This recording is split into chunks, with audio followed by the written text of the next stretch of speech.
Good morning student. आज इस video lecture में हम लोग डिस्कस करेंगे कंस्ट्रक्शंस ऑफ गुड क्वेश्चनर।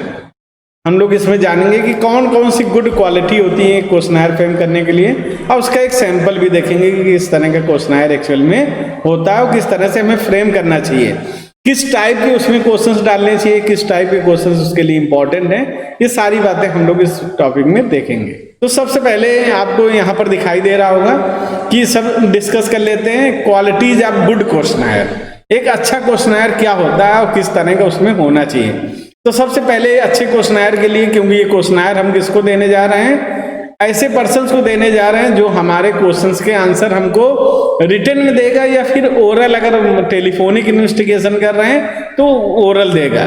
तो उसके लिए उसका हम बहुत ज़्यादा टाइम नहीं यूज कर सकते, और बहुत ज़्यादा अगर क्वेश्चंस होंगे तो कभी भी हमारे साथ में वो सही से आंसर्स नहीं देगा और सही से आंसर आपको प्रेजेंट भी नहीं करेगा, और जिससे हमें कहीं ना कहीं अच्छे क्वेश्चनर न होने के कारण जो डाटा हमें चाहिए वो डाटा अवेलेबल ही नहीं हो पाएंगे। तो सबसे पहला तो होना चाहिए लिमिटेड नंबर ऑफ क्वेश्चंस होने चाहिए।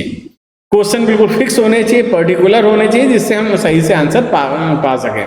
दूसरी चीज होनी चाहिए सिंपलिसिटी होनी चाहिए। Language of the question should B simple, जिससे ये हर एक पर्सन की समझ में आ जाए कि एक्चुअल में क्वेश्चन क्या पूछा है। ऐसा नहीं होना चाहिए कि उसकी कई मीनिंग निकल आए। Proper order of the question होने चाहिए कि पहले क्वेश्चंस को दूसरा मैच करना चाहिए, दूसरे के साथ तीसरा, तीसरे के साथ चौथा, यानी कि एक सीक्वेंसिंग बहुत करेक्ट होनी चाहिए। जितनी करेक्ट सीक्वेंसिंग होगी उतना ही ज्यादा हमारे सामने ये सही से डाटा प्रेजेंट हो पाए। नो अनडिजायरेबल क्वेश्चन, कोई भी ऐसे क्वेश्चंस नहीं होने चाहिए जो पर्सनल क्वेश्चंस हों, जिसके आंसर वो देना ही ना चाहता हो। तो ऐसे अगर पर्सनल क्वेश्चंस पूछेंगे तो आप कभी आंसर वो आपको देगा नहीं। और जो आपने मेल भेजी हुई है, जो आपने लेटर भेजा हुआ, उसको शायद वो रिटर्न ही ना करे, उसको आंसर ही आपको न दे या इनकम्प्लीट आंसर भेज दे। नो कंट्रोवर्शियल, कोई भी क्वेश्चन क्या होना चाहिए, question should be such as can be answered impartially. कभी भी ऐसे क्वेश्चन नहीं होने चाहिए जिसमें पार्शियलिटी के चांस हो, कोई कंट्रोवर्सी क्रिएट होने के चांस हो। तो इनको हमें सेव करके रखना है। कैलकुलेशंस जो हैं, questions involve calculation by the respondent must be avoided.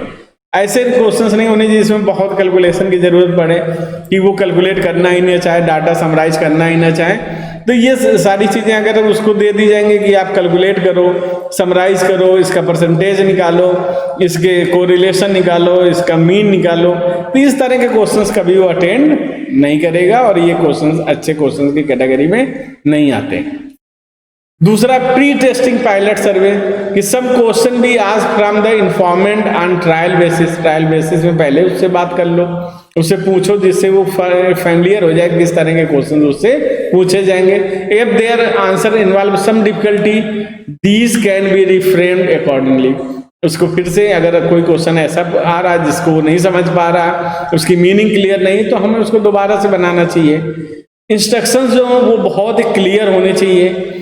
Instructions जितने क्लियर होंगे फॉर्म फिल करने में, उतना ही उसको सही होगा, और जितने सही से फॉर्म फिल होगा यानी कि आपका क्वेश्चनर फिल होगा, उतने अच्छे से आप क्वेश्चनर का यूज भी कर सकते हैं।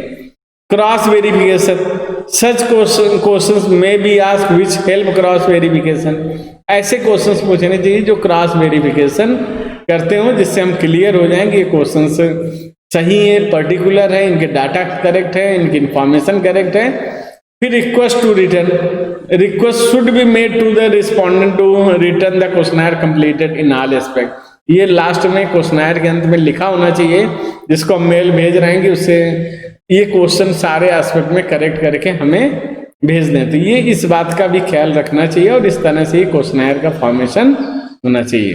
फिर क्वेश्चनर कैसा होना चाहिए, किस तरह के उसमें क्वेश्चंस होने चाहिए। There are 4 possible type of question as under. ये 4 हमने एग्जाम्पल यहाँ पर रखे हुए हैं किस किस तरह के क्वेश्चंस हो सकते हैं। पहला क्वेश्चन हो सकता है simple alternative questions. These question answered in yes और नो, राइट और रॉन्ग, गुड और बैड।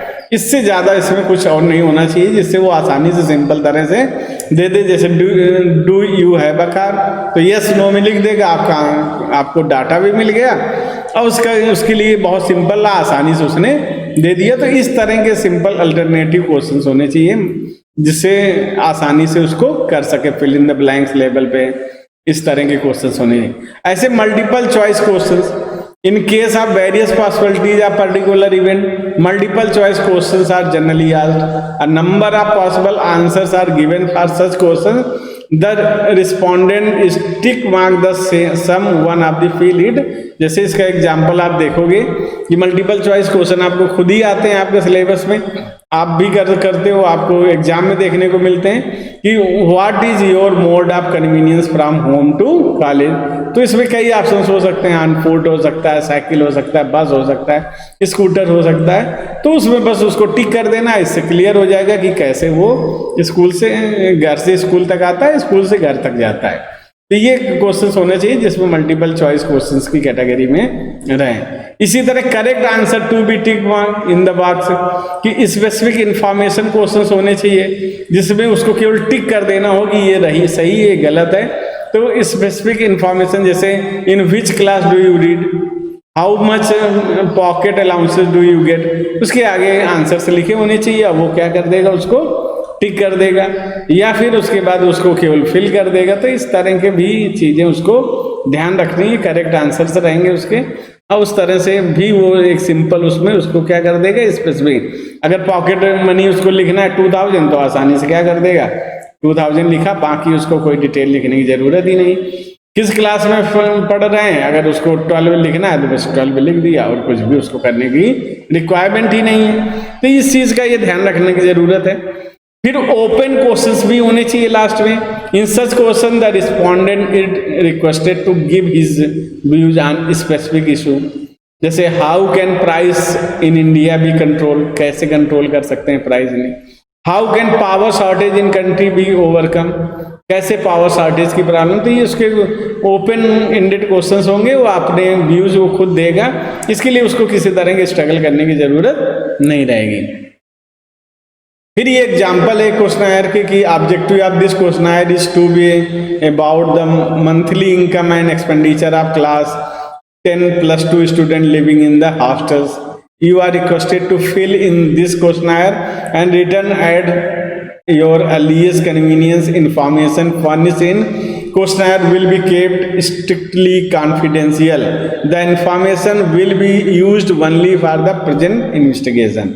ये सारी उससे प्रॉमिस करके कि हम इसको कॉन्फिडेंशियल रखेंगे, आज के डाटा में इसका केवल यूज करेंगे, ये सारी बातों करके हम क्वेश्चनर भेजते हैं। तो वो जिससे अगर स्टूडेंट से पूछा गया वो अपना नेम फिल कर देगा, ये क्वेश्चनर का फॉर्मेट हो गया, एज फिल कर देगा, किस साइड आर्ट में, कॉमर्स में, साइंस में, ऐसे स्कूल का नेम, फादर नेम, फादर्स का ऑक्यूपेशन, इनकम, फिर monthly income received from student, तो कहाँ से कर रहा है, फैमिलीज कर रहा है, पर्सनल अर्निंग से आ रही, स्कॉलरशिप से आ रही, अदर्स से आ रही। इसके साथ साथ monthly expenditure of the student हो गया कि स्कूल कॉलेज फीस कितनी है, स्टेशनरी में कितना कर रहा, बुक्स कितने की हैं, हॉस्टल एक्सपेंसेस क्या हैं, इंटरटेनमेंट में कितना एक्सपेंस कर रहा, अदर आइटम है उसको स्पेसिफाई करके लिख सकता है कितना हो रहा। Is your monthly income enough for you, अगर आपके लिए इनफ है तो उसको यस और नो कर देंगे। Monthly income not enough, how do you propose to increase it, उसका एक आइडिया आप लिख करके दोगे। ऐसे can you save anything from your family income, if yes under which of the above noted head of the expenditure can you save and how much. तो ये सारी डिटेल इसमें फिल कर देंगे, तो इसमें सभी तरह के लगभग क्वेश्चंस आपको मिल जाएंगे जिससे आप इसको फिल कर पाओगे। फिर इसके बाद इसमें एक लास्ट जो होता है जिसको हम लोग प्राइमरी इन्वेस्टिगेशन की कैटेगरी में रखते हैं, तो टेलीफोनिक इंटरव्यू है, क्योंकि सेकेंडरी डाटा और प्राइमरी डाटा है। तो प्राइमरी डाटा का जो कॉन्सेप्ट है उसमें एक टेलीफोनिक इंटरव्यू होता है। According to this mode of data collection the investigator seeks the desired information from the respondent over the telephone. इसकी मेरिट क्या है, this method carry all the advantage of personal investigation like originality रहती है, accuracy रहती है, reliability होता है, cheaper है क्योंकि इसमें सीधे अपने फोन कर दिया और किसी तरह के एक्सपेंसेस बियर नहीं करने पड़ते।